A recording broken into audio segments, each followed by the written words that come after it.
You're about to watch what we call an extended clip of the Young Turks, and the reality is it's somewhere in the middle. It's a little longer than our YouTube clips, but it's actually shorter than the whole 2-hour show, which you can get if you're a member. You can get it ad-free, and make sure you catch every news story we do that day. You're gonna love it as a full show. That's at tytnetwork.com/join. All right, welcome to the Young Turks. It's Monday. We've got an excellent show planned for you guys. Anna Kasparian's here for the first hour. Lots of fantastic stories. Brooke's gonna join me in the second hour. We got amazing stories there as well, including Rudy Giuliani talking about, I mean, is collusion really a crime? What are you doing? What do you, after thousands of we never colluded, now it's like, well, I mean, maybe we did, but is it really a crime? Top-notch lawyers. Well, fish stinks from the head down. There's no way that Trump did not direct him to say that, because he is that profoundly stupid. All right, anyway, I do also want to tease one other story from the second hour, and I don't know if Brooke and I'll disagree in parts about it. I don't know, because I didn't talk to her about it yet. And it ought to be interesting. It's going to be a ride, this whole show. Jake Tapper goes after Barack Obama. Did he do the right thing or not the right thing? No thing. Okay, I have some fairly strong opinions on that. Yeah. Okay, hey, I got a great idea on how you can get the whole show, by the way. tyt.com/join, become a member, get all the show, not all of this show, all the network shows, and you support home progressives. Have I said anything? I don't think I've said anything. All right, now we have breaking news. Yes, we do. All right. The Trump administration is considering unilaterally passing additional tax cuts for wealthy. And when I say that they're thinking about doing this unilaterally, I mean it. They're considering completely bypassing Congress to make this happen. Now, they're specifically targeting capital gains tax, which disproportionately benefits the wealthiest people in the country, and here's how they would plan on doing it. Now, this all started at the G20 summit in Argentina. Steve Mnuchin, the Treasury Secretary, said that his department was studying whether it could use its regulatory power to allow Americans to account for inflation in determining capital gains tax liabilities. The Treasury Department could change the definition of cost for calculating capital gains, allowing taxpayers to adjust the initial value of an asset, such as a home or a share of stock, for inflation when it sells. So let me explain what they mean in an easy way to explain it or understand it. So when you buy a house, let's say in the 1970s, and just for the sake of keeping this argument simple, the house costs $100. But then fast forward to 2018, the house adjusted for inflation, that $100 is really about $300, right? Because inflation makes the price of products go up. So let's say when you sell that house, you sell it for $500, right? And so right now, as the way the tax law is written, you would get taxed on the $400 that you've made.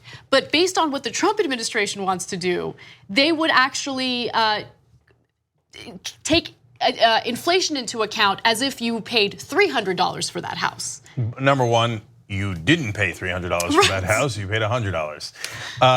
So number two, this helps almost only the rich. I'll explain the numbers in a second.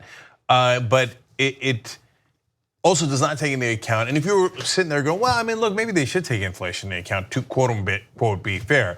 Wait a minute, do you know the capital gains tax is only 20%? Now, why is that? If you're at the highest bracket, you could pay up to 39% in tax. So, and a lot of middle class Americans pay more than 20%. Capital gains almost only affects the wealthy.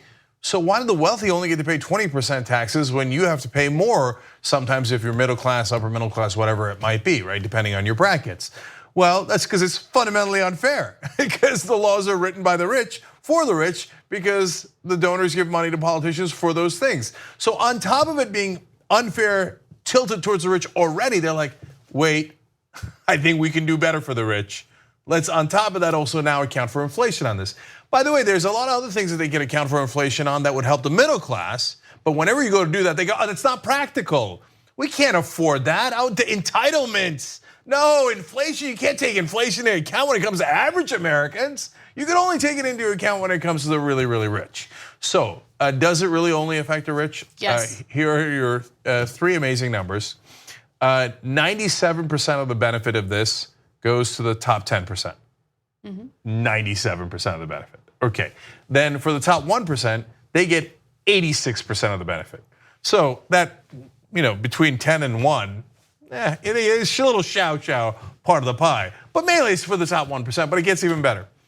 Actually, over 2/3 of the benefits of this proposal goes to the top 0.1%. So this is literally for millionaires and billionaires. And so they're gonna get almost all of it. So they cannot make the claim that this is for the middle class. No way. No conceivable argument.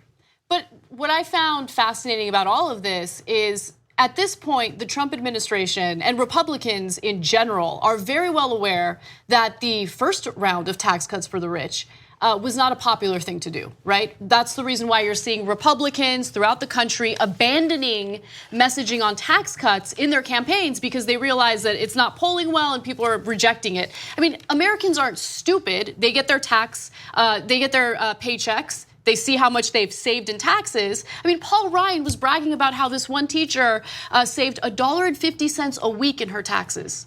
I mean, that's how incredibly tone deaf and out of touch they are. He had to delete, well, he didn't have to, but he deleted that tweet later because of the backlash that he received. But when it comes to the wealthiest Americans, that's where you see the large numbers that they're saving in taxes. It's gonna cost the country over $3 trillion in 10 years. It's gonna destroy our economy. And they're like, no, we don't care if it's unpopular. We want to do more, and we want to do more unilaterally without Congress getting involved at all. So that's the overall tax package, right? In the trillions of dollars, as Anna just pointed out. This particular proposal itself, just this small one here, would cost the US government $102 billion over the next decade. Now, whenever anybody proposes something like college for all, which gives your kid the ability to live out the American dream, it actually costs less than this. And they go, oh, it's not practical. How can you give that to the average American? He hasn't donated to my campaign at all. That's not practical. But $102 billion, all of a sudden, ready to give it to the rich right away.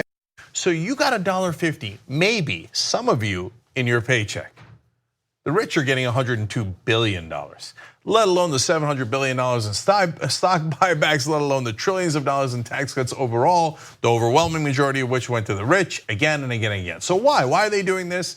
2 very important answers, and then I want to get to how there's 2 talking points that Republicans use that are now banned. They will never, ever be allowed to use them, and I hope that we can use the TYT Army to push that forward. So why are they doing it now? One, the tariffs are hurting the stock market.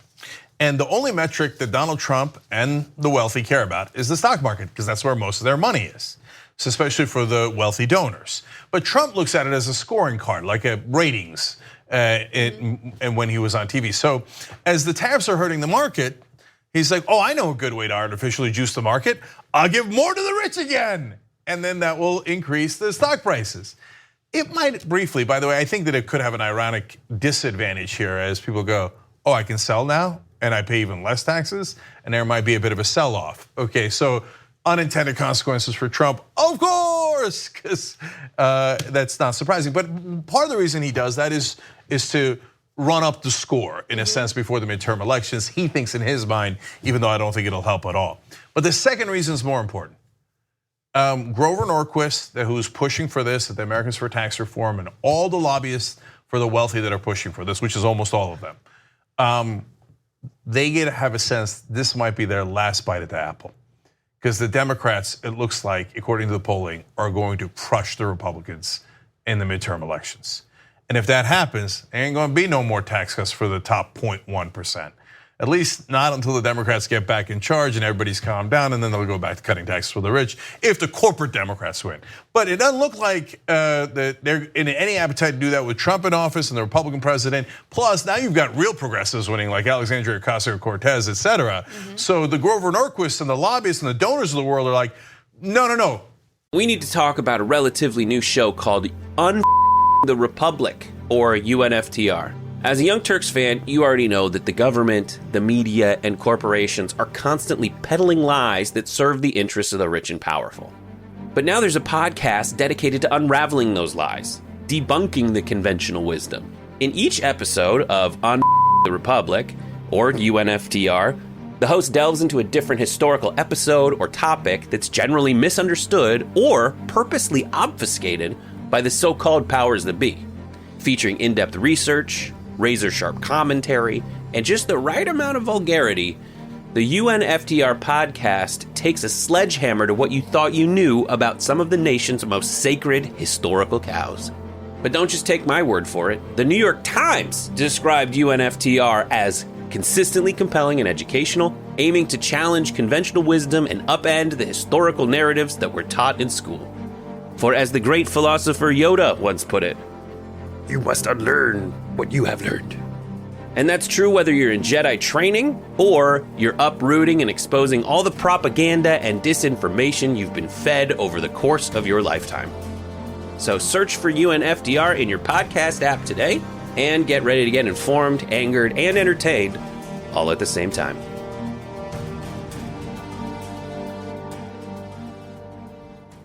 Rob everything in the store. Don't leave anything on the shelves. We gotta go. This is our last chance. Take everything out. So that's what this is. Brazen. 97% going to the rich. I don't care. Take it. Take everything they've got because we're about to get thrown out of office. Okay, that's what they're thinking, and that's why they're pushing this right now. I mean, it's going to be a disaster for them in the midterm elections. A giant extra tax cut for the rich. When Anna pointed out the polling that already their earlier tax cut for the rich is polling terribly. So actually the Republicans in Congress, they love it, but they have to say they don't like it because it helps their donors and then they get to say, oh, I didn't vote for it. Oh, the president did it, what could I do? Golly gee, I guess my donors got everything again, but don't blame me. Don't blame me, it doesn't matter, they're gonna lose anyway. So this one last robbery is what this is. So the two talking points that Republicans are not allowed to say anymore. We care about deficits. No, we're done with that. That is the funniest talking point because, so on No Filter last week, I did a special on what's going on with deficits.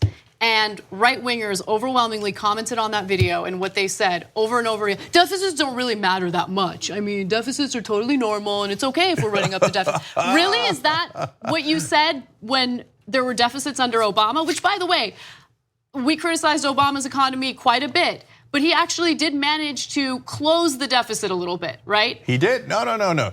Look, he was a good steward of the economy. I don't think he was a great leader. That's a different conversation. But all those guys that cried nonstop during the Obama years and the Clinton years, oh, deficit. Well, you handed Obama a giant deficit. That was under George W. Bush. Reagan created a giant deficit, and Trump has now created a giant deficit. Now, look, the most important thing part of that is the Republicans can say anything they want, okay? We need to use the TYT Army and everything else to get the message out to the media. It is not acceptable to repeat Republican talking points that are not rooted in reality at all. So any reporter who writes that the Republicans care about deficits, you should go after, obviously constructively, politically, through dialogue, but you should go after them 100% because they're being biased in favor of Republicans and they have a conservative bias. Second talking point that is not allowed, because it is just not factual, is that the Republicans care about overusing of executive power. Yeah, right. That's what they said under Obama. The Bush administration decided, they considered this tax cut as well. And they decided, no, it would be illegal to do this through executive power. Okay, yes. That was a Bush Treasury Department. Illegal to do it, right? And now Trump's like, illegal. I mean, how many laws can I break a day anyway? But put that aside, whether illegal or not, he's like, I'm gonna use unprecedented executive power. So no more crying about executive power. So when Bernie Sanders is president, get out the way, get out the way. Because you just ceded your argument on executive power completely because you broke the record on abusing executive power. Thank you, we appreciate it. We'll see you in 2020. Well, what are the wealthy doing with their tax cuts, with the savings that they've been handed by the Trump administration? We have some new numbers on that, and this is analysis by Politico. So a Politico review of what the wealthiest earners and what executives are doing with their Trump-era tax cuts reveals record stock buybacks, but more importantly, some behavior around the stock buyback programs and when the executives actually cash out and sell their stocks. So let's give you the details.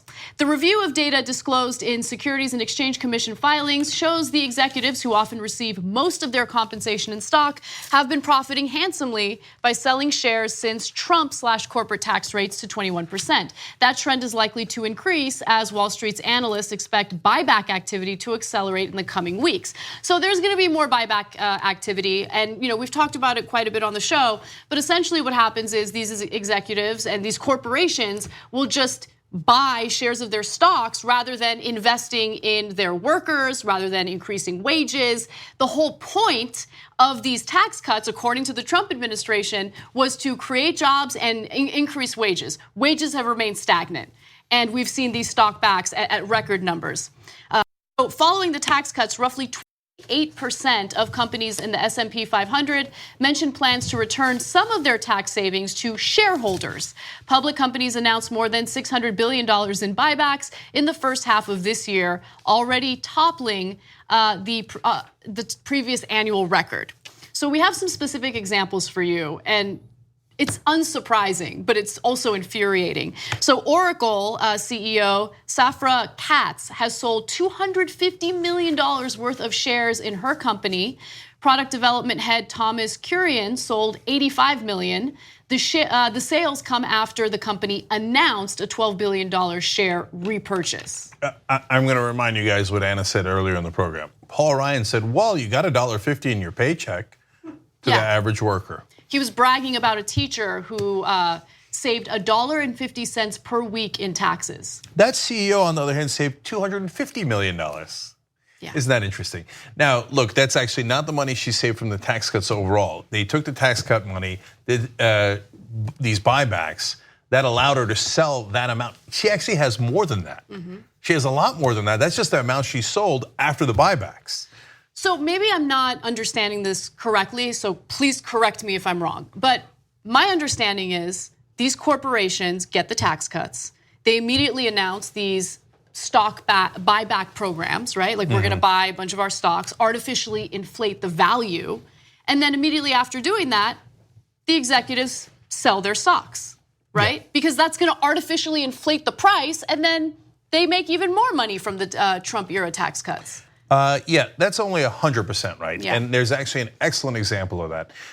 So some of the CEOs, like the CEO of MasterCard, who cashed out $44.4 million in stock, say, no, I cash out every May. Okay, true, fair enough.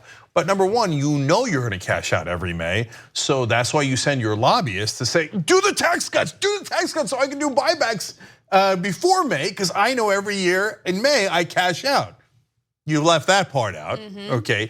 Second of all, a lot of them do not do it yearly, have done it right after the buyback program. Why? Because once you buy back the stock, the price goes up by definition, because you've changed the supply and demand equation. Did your company do anything better to deserve a higher stock price? Nope. No. So that is why, by definition, it is artificially inflated. And that is the perfect time to sell. And if you're an insider, of course you're aware of that phenomenon. You understand that concept. So you're like, sell. So great example from Politico again. AbbVie, they're a pharmaceutical company. First of all, win number one is they brought because of these tax cuts, their effective tax rate down to 9%. Now remember what the original idea was. Now we never believed it, and we told you not to believe it, and we were right again. They said, we're going to take the corporate tax rate down from 35 to 21, but we're going to get rid of the loopholes. And we told you, no, they're not. And they didn't get rid of any loopholes. So it's not 21% for companies like AbbVie. Some are all the way down to 0 effective tax rate. They kept the loopholes in, so they take advantage of the loopholes. Now their tax rate's 9%. Is your tax rate 9%? I bet you that a great majority of you have tax rates way higher than 9%.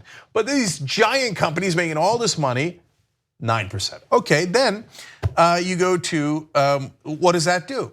Well, they hear you got the tax cuts and your tax rates down to 9, et cetera. So the stock price goes up and you do your buybacks, right? So your stock price goes up to 120 in their case, okay? That's where it peaked.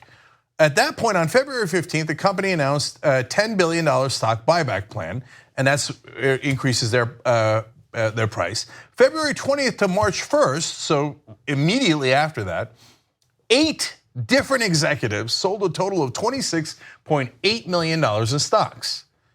Now, afterwards, guess what happened? Their stock dipped all the way back to $90.56 by July 27th. So, hey, we sold at 120 right after we artificially inflated it. We got $27 million between the 8 of us. Could we increase wages? Don't be ridiculous. That's for the masses? Why would we care about the masses? Our employees, our employees. No, they got their $27 million, they took it home. Now their stock price is back down to 90. At TYT, we frequently talk about all the ways that big tech companies are taking control of our online lives, constantly monitoring us and storing and selling our data. But that doesn't mean we have to let them. It's possible to stay anonymous online and hide your data from the prying eyes of big tech. And one of the best ways is with ExpressVPN. ExpressVPN hides your IP address, making your active ID more difficult to trace and sell to advertisers. ExpressVPN also encrypts 100% of your network data to protect you from eavesdroppers and cyber criminals. And it's also easy to install. A single mouse click protects all your devices. But listen, guys, this is important. ExpressVPN is rated #1 by CNET and Wired magazine. So take back control of your life online and secure your data with a top VPN solution available, ExpressVPN. And if you go to expressvpn.com/TYT, you can get 3 extra months for free with this exclusive link just for TYT fans. That's expressvpn.com/TYT. Check it out today. It's crazy. It's crazy. And what it does to the economy in the long run. I mean, think about, the whole picture. The fact that we're losing over $3 trillion in revenue over the next decade because of these tax cuts. The tax cuts have not led to an increase in wages. Wages remain stagnant. We're running up the deficit. We're running up the debt. You have this ridiculous happening because Donald Trump doesn't understand anything about economics. I mean, he's gone bankrupt 6 times himself. Like, why would anyone think he'd make smart decisions on a national level when it comes to our economy? And now you have this situation where you have executives essentially toying with the stock market. Last weekend, Trump did this victory lap regarding the GDP and how it increased by 4.1% in the last quarter, right? You know why it increased 4.1%? 2 factors. First of all, countries that we export our soybeans to, we're like, all right, come on, let's make these trades happen before the tariffs go into effect. So that was one of the main factors. The other factor was consumer spending, which sounds really good. Wow, consumer spending, that must mean that people have some disposable income. But that is not the case. Americans took out more loans, went into more debt to buy products. That's what's really going on. I mean, the economy looks so great on the surface, but under the surface, it is a complete and utter disaster. So let me give you some of the stats that back that up real quick. And look, I don't often give credit to Politico, but a really good, smart article based on the facts here. Morgan Stanley, another organization I don't normally give credit to, said, what do they mainly use the tax cuts for? For stock buybacks, period, of course. So Politico tracked that 44% of the companies said that they were going to actually give it to reinvest in their companies, so that would create more jobs, higher wages, et cetera.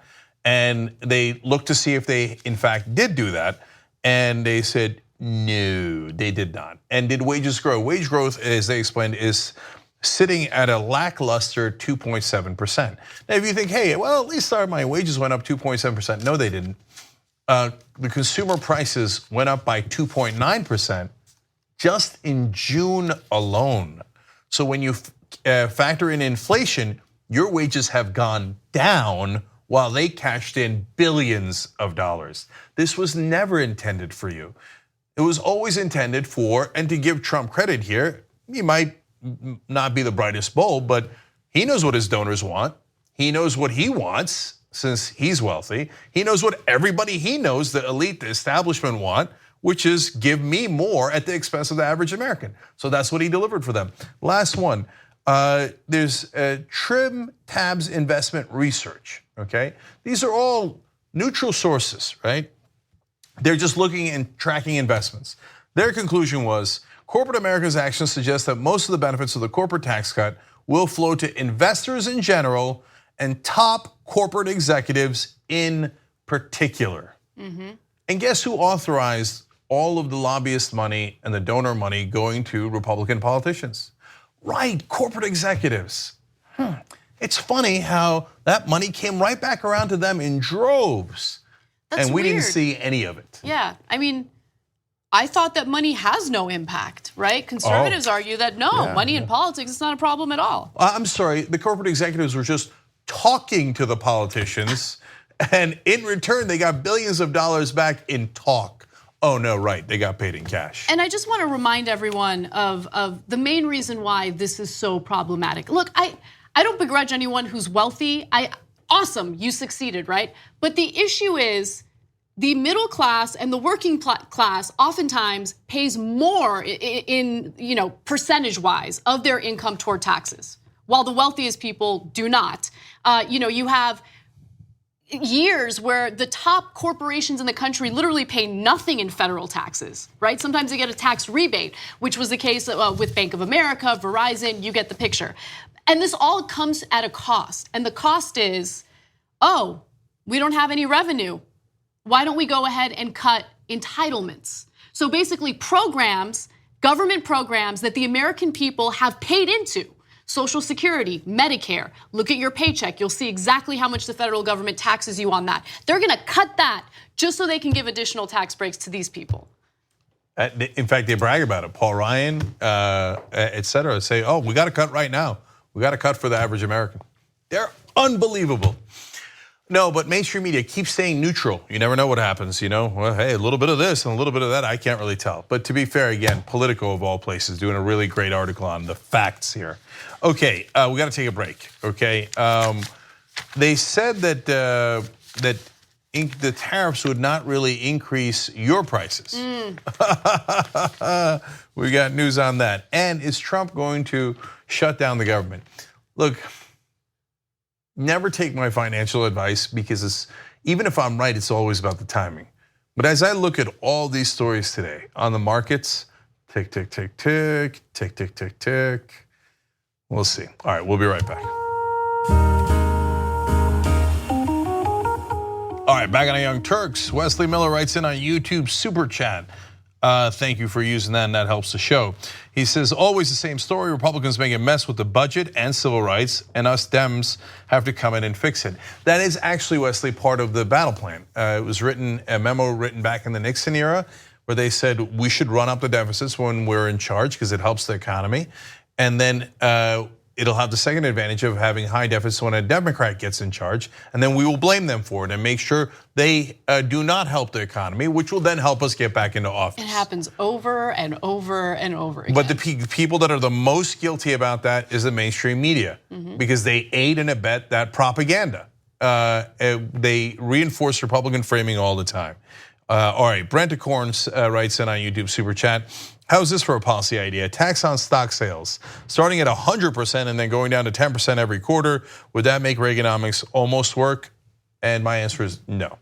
Okay, love you, but that's a terrible idea. But a financial transaction tax is a great idea. That's a really small tax on financial transactions. So the more transactions you make, the more you pay in taxes, which incentivizes you in the right direction rather than speculation. Okay, and so you should look into that. It's a wonderful progressive idea and raises a ton of money, and it only is from people who are trading stocks.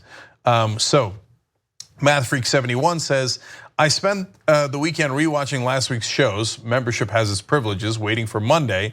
I know everything in due time, but we need a weekend. Okay, I mean, much love, brother. Wow, you know what should be fun though? I'll suggest something else for you. Thank you for rewatching the shows over the weekend, that's amazing. But the archives have a lot of fun stuff in it.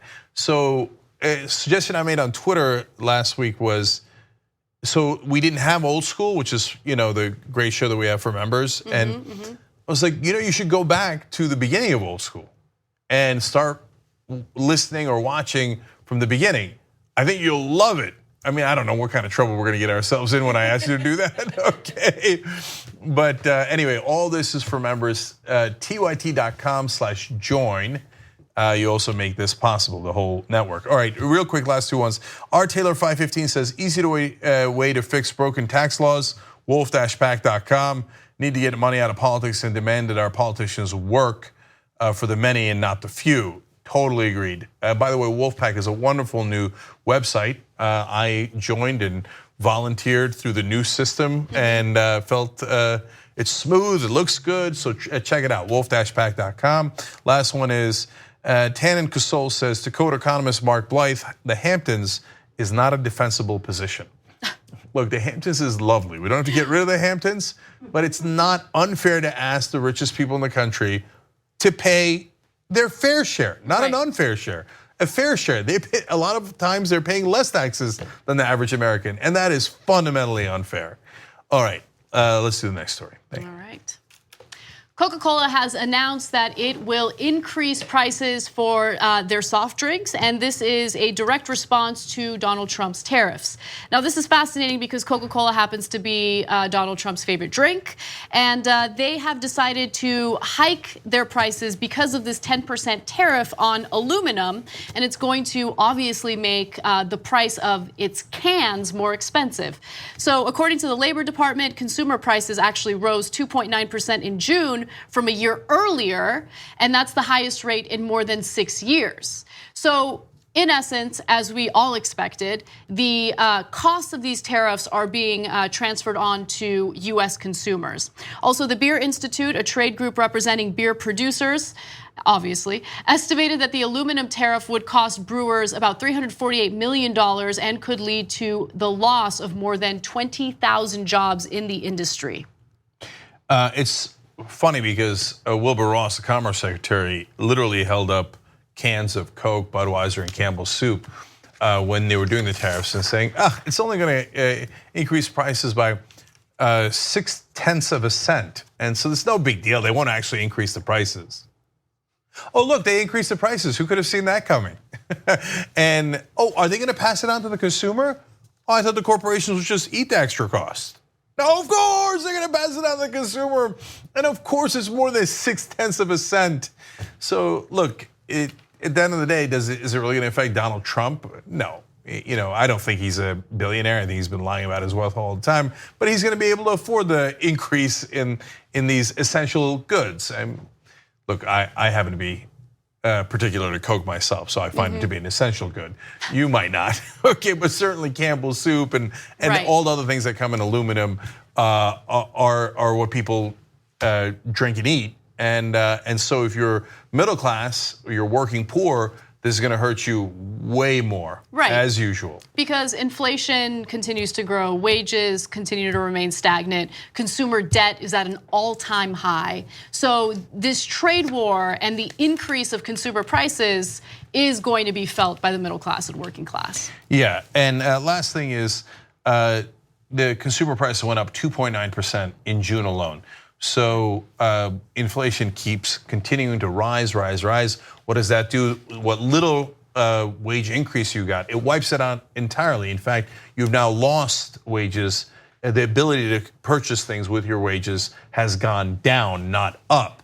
So the wealthy got trillions of dollars in tax cuts, and you got lower wages. You didn't even stay neutral. You lost ground. Jeez. All right, moving on to some other news. It appears that Mitch McConnell and Donald Trump are in complete disagreement over whether or not Congress is going to fund Trump's wall at the border before making a decision about funding the government, okay? So Mitch McConnell, during a recent radio interview, argued, it's unlikely that we're going to fund the border wall before the midterms. Here's what he had to say. Is the funding of the border wall going to wait until after the midterm elections? Probably, and that's something we do have a disagreement on. And so Homeland Security won't get funded before the midterms? Probably not, but most of the government will be covered. So you're not worried about a government shutdown before the midterms? No, that's not going to happen. Okay, so a couple that days seems after. definitive. Let's Yeah. hold to see if it's really as definitive as he says. So a couple days later, Trump said something completely different. Let's take a look at that. As far as the border is concerned, and personally, if we don't get border security, after many, many years of talk within the United States, I would have no problem doing a shutdown. It's time we had proper border security with a laughing stock of the world. Okay, can I just jump in and say something about just Trump's whole demeanor and his strategy? His base has decided to stick by his side no matter what. Even if his economic policies are negatively impacting them, they will still remain loyal to him. And so listen to what he just said right there. That he is willing to, go through a complete government shutdown if he doesn't get the funding that he wants for his border wall. And all I could think about when I heard that statement was Nancy Pelosi, Chuck Schumer, and the fact that they gave away the one and only time they're gonna have leverage in this current political situation. They had the ability, okay, to protect the dreamers when we had our last round of debates in regard to funding the government. But they're like, no, we don't. It's really unpopular to shut the government down. No, we can't do that. We can't fight because they're weak and they don't want to fight. And it makes me so angry. Here, Trump, he's defiant and he's unapologetic. Yeah, I'm going to shut the government down unless I get what I want. Sorry. Yeah. So the correct answer is it depends. What's the context? So what are you threatening a shutdown over? And can you get what you're looking for? Is the economy in perilous shape, not in perilous shape? There's so many different factors that you have to consider. Now, Trump's biggest strength, and this is about his only strength, is also one of his biggest weaknesses, which is that he sees the world in black and white. It's binary, it's either this or it's that, right? Now that's a huge weakness because idiots see the world that way. In reality, there's dozens of factors that go into almost everything, right? And the fact that the president is one of those idiots is not helpful. But why is it a strength? It's a strength because it leads him to take strong action because he thinks this is the only thing that matters. So I'm gonna go 100% in that direction. And politically, even the perception of strength is really important. In 2004, the voters said they generally did not agree with George W. Bush's direction, but they respected him for his strength. Whereas John Kerry was characterized, rightly or wrongly, as a flip-flopper and a waffler. And the fact that he voted for Bush's Iraq war and then changed his mind about it later didn't help, even though the American people had turned on the Iraq war and they didn't want more of it, but they voted for the guy who was strong instead of the guy who was weak. So Trump comes in and goes, yeah, I told you wall, me get wall, me shut down whole government, right?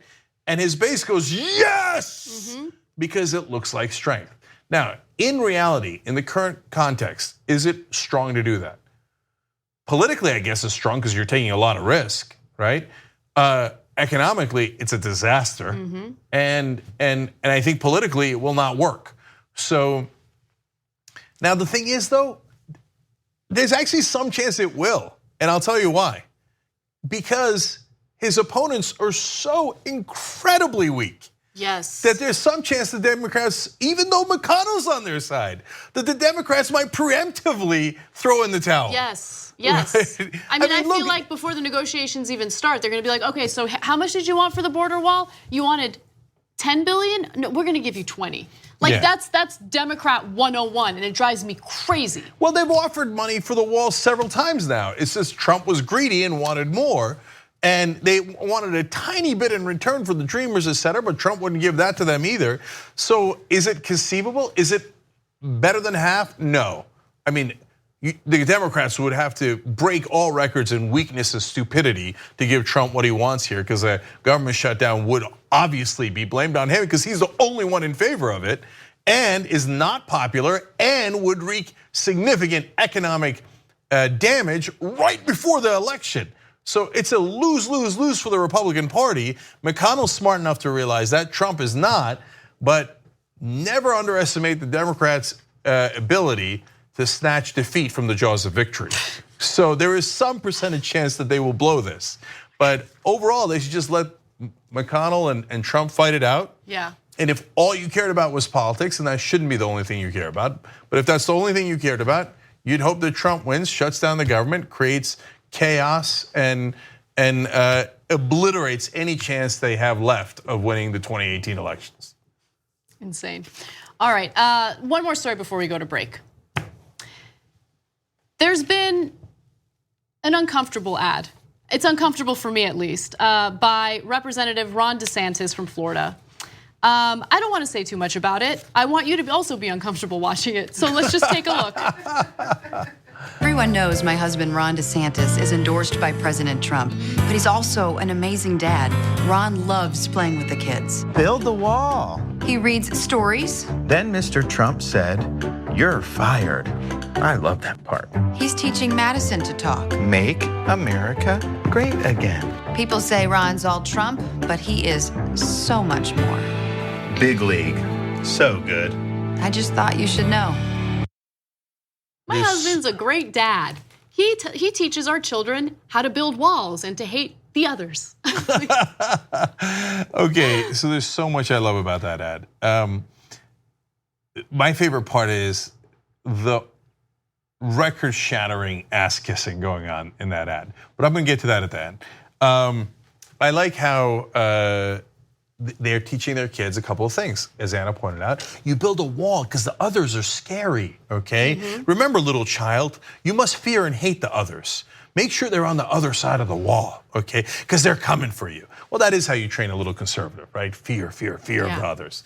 But the other part that I found amazing, and which they take for granted, is that Mr. Trump says, "You're fired." I love that part.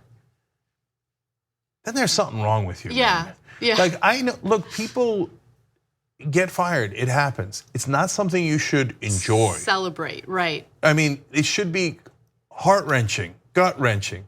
But since they're so vicious, they're even, like, it's in the ad, it's his ad. He paid for that ad. Yeah. Okay, little baby, let me tell you how fun it is to fire people. Oh God, they're so terrible. Okay, now, what's the whole point of this ad? The point of this ad is, I love Donald Trump. Oh my God. Oh, where's Donald Trump's buttocks? I gotta get in there. I gotta get in there. God. I gotta kiss it. I gotta do something else. Oh, please, please, and take all my bananas. So the ad starts with, I didn't think it could get more uncomfortable, but I did it, Yeah. I did it, you're welcome. Okay, the ad starts with, everyone knows my husband for loving Donald Trump. And everybody knows how much he supports Donald Trump. It's embarrassing. No, they didn't know that. The whole point of the ad is so that they do know that. You're doing the ad so you can say, hey, over here, I love Donald Trump. I love Donald Trump, please, please, please. I'll do anything Donald Trump tells me to do, okay? Later in the ad, he does the big league. Oh, you're so embarrassing. Did you know that big league is a real word, by the way? It is, but yes. But of course, as with everything with Trump, sometimes he says big league, and sometimes he says big league. I don't know if he knows the difference. I don't know. Anyway, but it's an absurd thing that he says. The only thing that was missing from the ad was covfefe. And remember, little Johnny or whatever you were, okay, the secret code word, covfefe. It actually meant something, and it was really smart. I mean, that's the only way I think that it could get more embarrassing. It was almost like a Sacha Baron Cohen skit, but an actual ad, okay? So this is the state of the Republican Party. I can kiss Donald Trump's ass better than you can. And Congratulations. And it seems as though Trump isn't the only person who is taking Fox News' lead in governing or running campaigns. Fox News has been urging Republican lawmakers to do exactly what you just mentioned, Cenk. Be incredibly complimentary toward Trump and essentially campaign not on issues, not on policy, but on how much they love Trump. Let's give you an example of what Fox and Friends recently said. just a finger, I mean, look at the two significant races we've talked about. One was Martha Roby in Alabama. Martha Roby was critical of President Trump as a candidate in 2016. She came around, started supporting the administration ever since, and now the president weighing in, game changer in Alabama, Martha Roby getting the nomination. And then in Georgia, you've got Brian Kemp knocking out Lieutenant Governor Cagle, who was all but a shoo-in until President Trump weighed in and gave his endorsement. Why is that? And so, because they realize if they move closer to the president, a lot of people are liking some of his policies and things that are happening in this country. And so if you're looking at those numbers and you are running as a Republican for Congress or for Senate, you probably want to associate yourself. I mean, a lot of it depends on where you live and what the local politics are. But in large part, I would say siding with the president on some of these issues might benefit you. And it's a wake-up call. If you're a candidate out there and you are on the fence, you may want to consider supporting even more aggressively. 88 to 90% support amongst Republicans for this president. If you're running for office and running away from this president in a Republican primary, you're in a bad spot. Yeah, I don't know anyone who looks more like a frat boy than Hegseth, but put that aside for a second. That's just a fun observation. But it's a rare situation where he's right. In Republican primaries, if you're running away from Trump, you're running away from your career. That's sad. And Mark Sanford in South Carolina lost because he tweaked Trump a couple of times. That's it. And he's deeply right-wing. He had done all sorts of terrible things. The voters didn't care. They put him back into office. But you said a couple of things that were slightly off about Trump. You're gone. Throw him off the cliff, right? I mean, you want to talk about a witch hunt, right? So any Republican that it doesn't live up Donald Trump's ass is targeted for destruction. So that's why they do these deeply embarrassing ads like this. But the part that they're massively wrong about is general elections. So I know they think, oh, Trump won Florida. Now the guy's polling at 38%. He's a mess. And he's not polling well in almost any of these states. So this whole idea of run towards Trump in the general election, it's gonna come back to bite him. It would right now, if things were frozen right now, it would hurt him a lot. Yes, including in Florida. But things are not going to stop now. It appears that there is really, really damaging information about Trump that is going to come out imminently. The Trump team and Giuliani are in absolute panic. You sure you want to run ads talking about big league and everybody knows Ron DeSantis is in love with Donald Trump? In fact, my husband loves Trump more than he loves me. Okay, be careful what you wish for. Those ads might come back at you during the general election. Yep. All right, let's take a break. Yeah, when we come back, speaking of coming back at you, oh no, here comes Sacha Baron Cohen again. Thanks for listening to this podcast. You're only halfway through, so hold, stay right here. Just want to remind you, if you want to get all 5 segments of the Young Turks commercial free, these are just 2 of them. Every day we do it. So go to tytnetwork.com/join and you get the whole 5 segments, 2 hours, ad free. Do it now.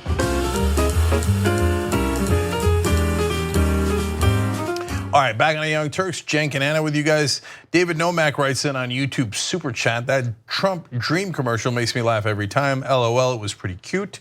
Those commercials that we produce run during the live stream. This show is live, of course, 6 to 8 p.m. Eastern every day. And that is on tyt.com/live. It's on YouTube TV. It's on youtube.com/tyt. You can get in all those places. Members get the show whenever they want, ad-free. That's at tyt.com/join. In fact, Young Nuck 120 writes in on YouTube Super Chat. Been listening every day thanks to a friend. I love you guys. Just waiting for the Android app to become a member. #Liberal News Network. Tick, tick, tick, tick, tick, tick, tick, tick. I'm not saying anything. I'm just saying, hang in there very soon. Larry Fishman says, let Trump have a stupid racist wish fulfillment, talking about the wall. Then the next Democratic president, if we have another president, that's funny and sad, can knock it down with one of the greatest photo ops of all time. Yes. Or you could go to the wall during the 2020 campaign. Oh, this is good. I like this idea. Bring it to some people and go, Mr. Trump, knock down this wall. All right, Mr. Ivory 6 says, Cenk is so right. As a new member to TYT, the video archives are just as exciting as my Netflix subscription. I swear to God, we didn't plant these. Thank you. Shout out to Murder with Friends. So good, he continues. So yes, that's Grace Baldridge's show. It's fantastic. Check out the archives of all the network shows. Home of Progressives. Did I mention tyt.com/join? I think I did, right? All right, last one. Lefty Green 75 says, this is on Twitter, I was expecting the show me the buttock soundbite after the DeSantis ad. Oh, you're so right. How did I miss that? Show me the buttock. Show me the buttock. And by the way, I saw that clip for the first time on one of last week's postgame shows, and people seem to enjoy my reaction to it. Yeah. Oh, I got. All right, we're about to do more of that. Yeah. But look, guys. So Lefty Green 75, I got to give you a shirt. Whenever you make a point we should have made, including the soundboard, I got to give you a shirt. So shop tyt.com for all of our fun shirts, including the vote one, which is a huge seller right now that people really, really love. Okay, what's next, Anna? All right. Sacha Baron's new show just recently aired the episode where he's interviewing Roy Moore. Now, Roy Moore was the Alabama politician who luckily lost in the Republican primary there. And part of the reason why he lost was because there were numerous women who came forward and alleged that he had sexually assaulted them or in some cases tried to do inappropriate things with them when they were minors. So here's how Sacha Baron Cohen handled the interview. And as you can see, he is dressed as an anti-terror expert, General Iran Murad. It turns out that sex offenders, and particularly pedophiles, secrete an enzyme 4-DDHT, which is actually detectable. It is 3 times the level of non-perverts. So the phrase sweating like a rapist is actually based on science. So in Israel, they've developed a machine that is used in schools and playgrounds to detect anyone coming in. And if they detect a pedophile, the wand alerts the law enforcement and the schools within a 100-mile radius. It is very, very simple to use. You just switch it on, and because neither of us are sex offenders, then it makes absolutely nothing. You just put it on, you put it nearby. Wait, this is obviously a problem. Hold on. It must be faulty. It's malfunctioning. I'm sure it will do the same with the other guy here. Chezi? Yeah. Let me just take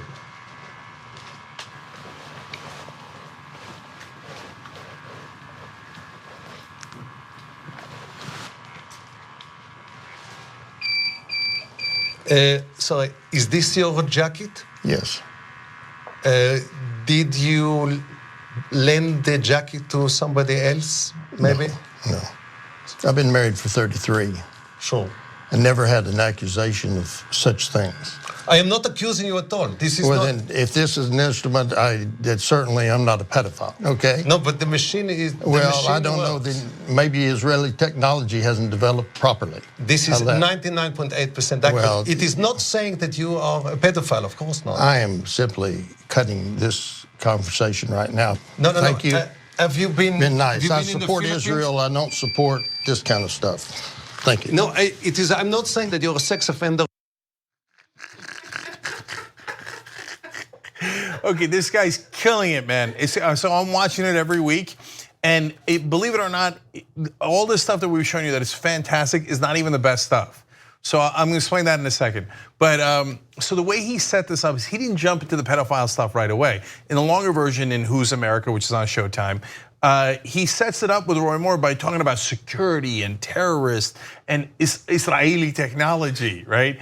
And he knows that if he brings an Israeli security expert, all Republicans are gonna be like, yes, sir, absolutely, sir, what do you need? Yeah, let's talk. And so he lures them all the way in. And then he's like, and we invent this technology about pedophiles. And then you see Roy Moore in that clip, his face like, No, he's. Like, hold up now, hold up. Maybe it's just my imagination, but I feel like his face got a little sweaty. Like totally. As it was beeping, his facial expression alone, I don't know, he looked a little worried. By the way, I mean, his facial expression read to me. Show me the batuk. Okay. By the way, really quick. So Roy Moore told him in that clip, I haven't been accused at all. Huh. Which was fascinating because of course he has been accused. I'm just gonna recount all the accusations very quickly. On November 9th of last year, Washington Post reported that 4 women said Moore had pursued them sexually or romantically when they were 18 or younger, and he was in his 30s. One of them said that he touched her sexually when she was only 14 years old. That's obviously below the state's age of consent. Over the next several days, though, a woman accused Moore of sexually assaulting her when she was 16, and 4 more women accused him of sexual misconduct or unwanted overtures. So it seems as though there were more than 0 women who've accused him of sexual assault. So now the other part that I told you about with the series. First of all, I love the character Eran Morad. But he changes the title every time. It's Captain Eran Morad, then Colonel Eran Morad. This time it was General Eran Morad. Okay, I was like, whoa, okay, you guys getting promoted pretty quickly. Yeah. And my favorite part when he goes, okay, yalla, let's go. So then he's equal opportunity, right? I mean, he destroyed this poor art dealer. Oh my God, and look, so he's going, so the people who are great journalists like Ted Koppel was like, yeah, this is nonsense, I'm done with it. Like, didn't bite at all. Bernie Sanders didn't bite at all. It's like, no, that's just not true, yeah. Right? But the people who are like stupid do bite. And anyway, he does a liberal professor, okay? Like he interviews one of his characters, because there's a bunch of different characters. One of them is a liberal professor who always wears an NPR shirt. Oh, okay. I've seen it. It's fantastic. No, when he goes to Arizona and says to them, no, we have a great new project, $385 million we're gonna spend in Kingman, Arizona. They're like, yeah, great. It's on a wonderful new mosque. Oh, you've got to watch it. You've got to watch it. And he's like, no, it's okay. Well, what would you like as your dream mosque? And they're yelling, we don't want a dream mosque. There ain't no dream mosque. I mean, I cannot possibly do it justice. It's actually better than almost all of these, except. Show me the batuk. I mean, that guy broke all records. I do not know how the show could ever top that state lawmaker from Georgia. How do you top that? The guy took his pants down. Yeah, I mean, and by the way, I had forgotten, and then when I watched the full clip, at the very end, they show him biting a sausage as if it's a penis. They got him to do that on camera. So look, we're not getting paid by Showtime, us getting paid. Okay, support us by being members, tyt.com/join. Okay, so all this is free. It's just a great show. It's called Who's America? It's on Showtime, and Sacha Baron Cohen, genius. Yes. All right, I actually want to add one quick thing about all of this because Roy Moore actually released a statement prior to this episode airing, and so he's threatening to sue. But I want to read you just 2 quick portions of his statement. He said, I did not know Sacha Cohen, or that a Showtime TV series was being planned to embarrass, humiliate, and mock not only Israel, but also religious conservative. This is, by the way that the statement was written. Religious conservative as Sarah Palin, Joe Walsh, and Dick Cheney. He also said, I'm involved in several court cases presently to defend my honor and character against vicious false political attacks by liberals like Cohen. If Showtime airs a defamatory attack on my character, I may very well be involved in another. Well, it seems like you will be involved in another. Have at it, Hoss. And so, by the way, Sacha Baron Cohen is an Orthodox Jew and is observant. So the whole idea that he's trying to mock Israel is preposterous. No, he's trying to mock you. Exactly. So let's just be clear about that. And he didn't go after just right-wingers. He also went after liberals. They just didn't bite as much. They just didn't. I don't know, maybe it's in later episodes, okay? But right now it appears that the conservatives were far more willing to humiliate themselves And that's unsurprising. In that same episode, General Aran Morad, what he gets racists to do while trying to capture illegal Mexicans, as he calls them, that might break the Georgia legislator record for humiliating, including getting them to put on fake plastic vaginas and then to have people feel it. No, he's devastating them. Okay, I feel like at the end of each episode, I get a show me the batok. Okay, we gotta go. All right, second hour, amazing. Giuliani doesn't need Sacha Baron Cohen. He is plenty good at humiliating himself. Yep. Okay, I mean, he makes a mess of it. We're gonna talk about that as soon as we return. Thank you, Anna. We'll be right back. Thanks for watching what I hope was a lovely edition of The Young Turks. Now, you know that is 2 of the 5 segments that we do because that's free. We want to have you support independent media and come watch the whole show that we do every day. That's 5 segments overall, no ads at all. That's at tytnetwork.com/join. Come become a member. Thanks for watching either way. Thanks for listening to the full episode of The Young Turks. Support our work, listen ad-free, access members-only bonus content, and more by subscribing to Apple Podcasts at apple.co/TYT. I'm your host, Cenk Uygur, and I'll see you soon.